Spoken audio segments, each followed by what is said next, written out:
What up, y'all? It's Mike. It's Rowena.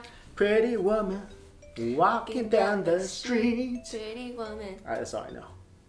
Standing next to me. I don't know. You know what? I never even seen that movie. Really? But I do love the male lead, Richard Gere. Yeah. Richard Gere. I really like Richard Gere for a few reasons. First of all, I met him once in Boston at a Dalai Lama event. Dalai Lama event, and he I didn't even know it was him. Yeah. Because he is remarkably short. Oh. He's around the same height as me. Really? Yeah. He looks a lot taller. He is really short. He's just walking by me. He was walking by me. Like usually, movie stars are kind of, But then he was like really short, so I didn't even really recognize him. Then I kind of saw him like just walk past me. I'm like, is that? Because I'm really bad with faces. Yeah. But then that's pretty distinct Richard Gere look. So I'm like, is that Richard? So I'm like, Richard! You turn around, I'm like, hey! I know you, Richard! You don't know me! So I was working for media at the time, so I interviewed him, asked him a couple questions. Really, really nice guy. Yeah. But he is a very well-known, devout Buddhist. Yeah. And he's very close friends with the Dalai Lama. And the reason you haven't seen him in a lot of movies lately, because I was kind of wondering that, when I read this story, I was like, when I read this article, it clicked in my head that this was the reason why. Yeah, but when was the last Richard Gere movie you saw? Pretty Woman. Pretty Woman? Yeah. My last one was Hachi, the dog movie. He was in a dog movie with the loyal dog and all that. That was the last movie I remember of him. And wasn't he in some dancing movie with Jennifer Lopez? I don't know. The reason why we can't remember, and probably you can't remember that well, is because it's been a long time. It's been a long time. Yeah. And there's a reason for that. Richard Gere obviously is one of the, greatest actors of our generation, or your generation. Very popular actor. Yes. But the reason he hasn't been shown in a lot of movies is because of his faith in Buddhism. And his activism. Yeah. Regarding Tibet in Hollywood. Right.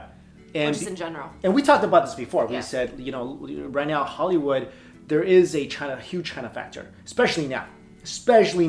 You guys, a lot of movies you've seen now have, in the front of the movies have Chinese production companies. Yeah. This is going to get more and more. Yeah. But China has a huge influence on Hollywood. Because they're the second, I think they're the biggest. They're the biggest box office. Yes, and that's why, did you guys know that in the US, only about 6 or 7 movies every year make it into China?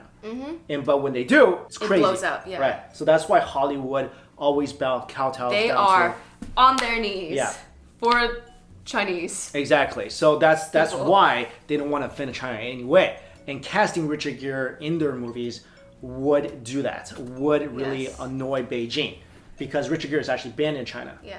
Richard Gere. For the rest of his life. Yeah, Richard Gere, I think Brad Pitt as well. Goldie Hawn, definitely. And Richard knows it himself. So in the article, he's like, that's why he's been doing a lot of indie movies. Yeah. But that's also what he loves to do. He's like, I get to choose the projects. I don't have to be dictated by whatever. It's what he started off doing. It's the films that he started off making where it's more about narrative and, and the development of an individual character versus these big blockbuster hits that just brings in a lot of money. Right. He finds it personally a lot more fulfilling to do these small indie projects in a string of them. Yeah. And because he has been successful doing these, he doesn't, even if he were offered a chance to be star in the next summer blockbuster, he would probably turn it down. Right, and some people might be like, well, he's just saying that, but I believe the guy. I really believe the guy because I just feel like when I met him, I met him briefly, but I do feel like he's a very spiritual person. I do feel like he sees the bigger picture of things, where what he stands for, what he believes in, that's more important than money. Yeah, and that's like the anti-Hollywood, right? Yeah.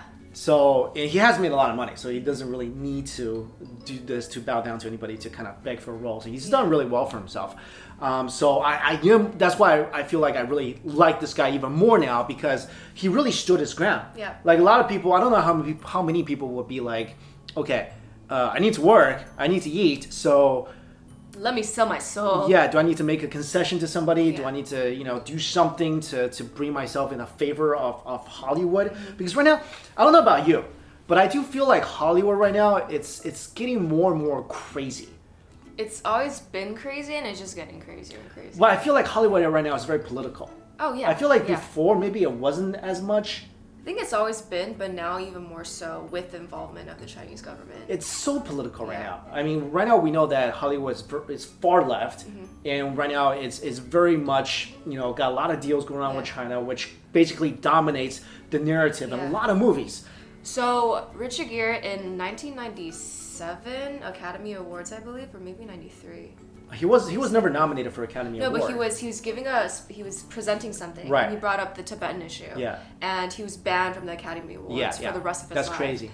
And something similar happened to another actress, and she commented on how, you know, it was okay for all the presenters and all the award winners at this past year's Oscars to basically say a bunch of ridiculous to express their opinion on Donald Trump, and that was okay, but it wasn't okay to talk about these issues that actually matter. That's that crazy. Everyone just kind of knows it's there, but like no one wants to address because they know it's a very sensitive issue. Yeah, especially towards your biggest benefactor, Hollywood's biggest benefactor, China. Yeah. And right now, like we mentioned, China bought up all the AMCs. Yeah.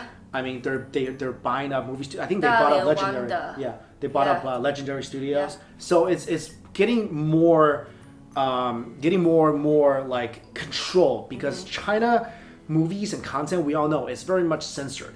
There's a lot of censorship going on. There's a lot of bias going on, because there's a lot of things that they don't want you to talk about, especially Tibet, Taiwan, or even the way you express Chinese people in the films. Yeah. If you say something wrong, if they're seen as communist or if they're seen as anything that's not positive in their eyes, they'll be like, no. Did you know that what was that movie, the Red Dawn, where it's kind of stupid, like it was North Korea took over Seattle or something.